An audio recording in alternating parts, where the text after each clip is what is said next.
Welcome to another tutorial. I made or did these DIY plywood floors or wood floors using plywood. The first thing to do is rip up all the carpet. I stripped down plywood, 4x8 sheets of plywood down to 8-inch strips. And then I use this underlayment, simply just put it down, staple it to the floor. As you see, I laid some down. This is the living room, dining room finished.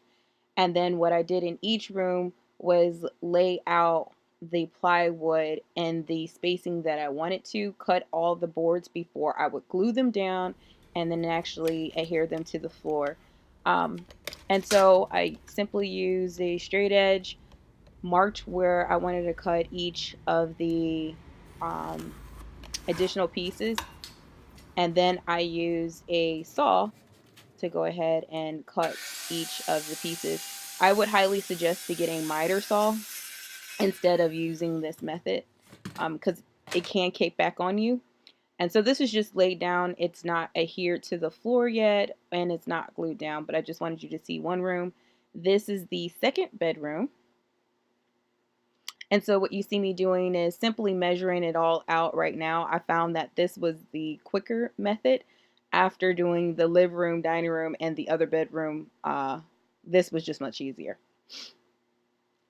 So I took all my pieces to the cutting area, and I used a skill saw to cut each individual piece to lay in those missing parts.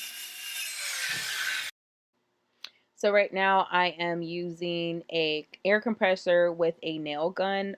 This is particularly a framing nail gun, but I would advise for this project to use a 18 gauge stapler gun that you can use with a compressor as well. I just found that the wood pieces tend to stay secured. And then as you see, I'm just simply going down and trying to make sure that all the screws are aligned.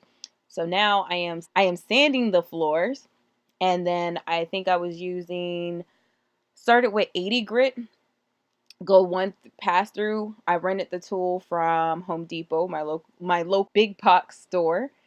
And then if you see right there, I use some wood filler to get some of the bigger cracks. And then I came through a second time with a 220 grit. And so I originally stained the floor with gunstock. I thought that I would like it. I liked it at first, and then in the daylight, it just looked really bad. So I decided to change the stain color to lay stain, as you see right here.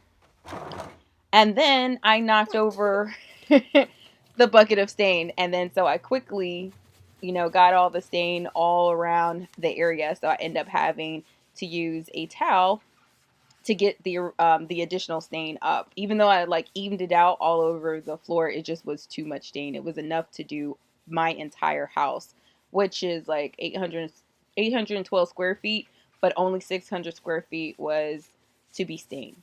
Make sure that if you do use cotton or any material as such for staining, this is oil-based stain, make sure you soak it in water because it will catch on fire. Only if you put it in a trash bag.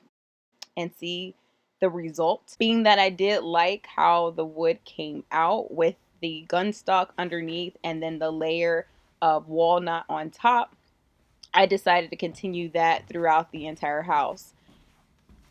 So I use the tool that you're supposed to. This is for fencing and decks. It's kind of like a foam brush. And then I just attach it to a handle or pole. And then I use a towel to get the additional stain up. I just didn't want a thick coat. I just wanted to look like it's original to the house and it's been worn and used. So this is the finished product. I've moved into the house, got all my stuff in. It's the holiday, it's Christmas. Hopefully everybody had a wonderful Christmas, got everything that they wanted, and Happy New Year's. And don't forget to subscribe and give me a thumbs up. Have a good one.